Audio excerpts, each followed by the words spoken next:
আমরা শুরু করার আগে প্রমিস করেছিলাম যে এবারে বিপিএলটি একটু অন্য ধরনের হবে।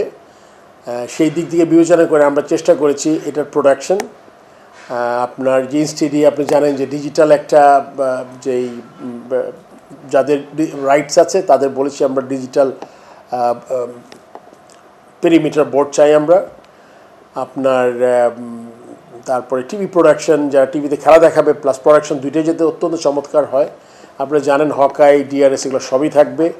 আম্পায়ারিং আমরা খুব উন্নত করার চেষ্টা করছি, ফরেন আম্পায়ার থাকবে। আপনি জানেন যে commentary is a very important factor একটা টুর্নামেন্টে আপনার স্ট্যান্ডার্ডটা আপগ্রেড করার জন্য। আমরা এবারও চেষ্টা করছি অনেক কিছু মানে বিগ নেম আনার জন্য। এটা আমরা যারা প্রোডাকশন করে তাদের সাথে আলাপ করেছি। সো সব বিবেচনা করে আমার মনে হয় এটা ভালো বিপিএল হতে যাচ্ছে। আর টিমগুলোর কাছে আমার বার্তাটা হচ্ছিল গিয়ে, আপনি জানেন যে আপনাকে আমি এখন থেকে আসলে আমরা দেখেছি 10টা বিপিএল চলে গেল, আমরা এখনও একটা সলিড প্ল্যাটফর্মে দাঁড়াতে পারিনি এই টুর্নামেন্টটাকে। আমরা আশা করব যদিও এই বিপিএলটা আমাদের এই সাইকেলের লাস্ট টুর্নামেন্ট, আমরা নেক্সট ইয়ার থেকে আরও বড় পরিকল্পনা করব যেটা লম্বা সময়ের জন্য দিব টিমগুলোকে। তবে এখন আমি টিমগুলোকে আমি বলবো যে আপনাদের ফরেন প্লেয়ার হোক, আপনাদের কখন প্র্যাকটিস শুরু করবে সবাই যাতে ঠিকঠাক মতো করে ফেলতে পারে, আমি আশা থাকবে আমার এটা।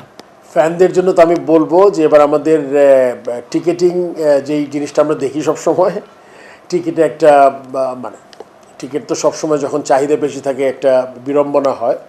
তো আমরা চেষ্টা করছি আবার ডিজিটাল প্ল্যাটফর্মে যাওয়ার জন্য, যাতে সবাই সবার সুবিধা মতো অনেক আগের থেকে টিকিট কিনে তারা যাতে খেলাটা উপভোগ করতে পারে। এবং আপনারা জানেন যে আমরা 3টা ভেন্যুতে করেছি। ঢাকা স্টার্ট করে তারপরে আমরা যাব সিলেটে, ওখান থেকে আমরা যাব চিটাগং, তারপর আবার ঢাকায় এসে লাস্ট রাউন্ড খেলা খেলবো। সো এবার আমি বলবো যে যারা টিকিট খেলা দেখতে ইচ্ছুক এবং আগ্রহী, আপনাদের মোবাইল ফোন, আপনাদের অনেক অ্যাপস আছে, সবগুলো দিয়ে আপনারা ডিজিটাল টিকিটগুলো কিনে ফেলতে পারবেন। ওই লক্ষ্যে আমরা এগিয়ে যাচ্ছি। আমি আশা করি যে আমাদের এই ডিজিটাল প্ল্যাটফর্মটা এই মাসের মধ্যে কমপ্লিট হয়ে যাবে, সো দ্যাট আপনারা আপনাদের পছন্দের দলের টিকিট কিনে ফেলতে পারেন এবং খেলাটা ঠিকমতো উপভোগ করতে পারেন। আপনারা জানেন যে আমাদের প্রধান উপদেষ্টা, আমাদের ক্রীড়া উপদেষ্টার অনুরোধে আমাদের এই বিপিএলে খুব সক্রিয়ভাবে আমাদের সাথে অংশগ্রহণ করেছেন।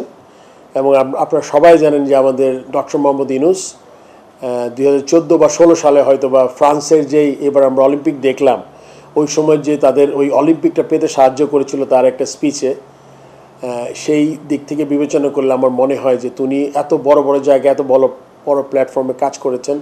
তা আমাদের ক্রীড়া উপদেষ্টা আসিফ মাহমুদ ওনাকে অনুরোধ করেছেন যে উনি দেশের বাইরে এতজনকে হেল্প করেছেন, আমাদের বিপিএলটাকে কতটুকু আরেকটু সম্পর্কিত করা যায় ফ্যানদের মাঝে। এবং ওনার চমৎকার কিছু আইডিয়া আমরা চেষ্টা করেছি আমাদের এই বিপিএলে ইনজেক্ট করার জন্য। সেই দিক দিয়ে আপনারা জানেন যে আমরা চেষ্টা করছি আমরা গ্যালারিতে যাতে মনে করেন জিরো ওয়েস্ট একটা যেটা গ্যালারিটা আমরা যাতে নোংরা না হয়, প্লাস আমরা পানির কিছু কিওস্ক মানে পানির কিছু কর্নার থাকবে, সেই কর্নারে আপনারা পানি পাবেন, এইটা একটা নাম থাকবে। আপনারা তখন বিপিএল যখন শুরু হবে তখন দেখতে পারবেন। এবং পানিটা আমরা ফ্রি অফ কস্ট সরবরাহ করার চেষ্টা করব।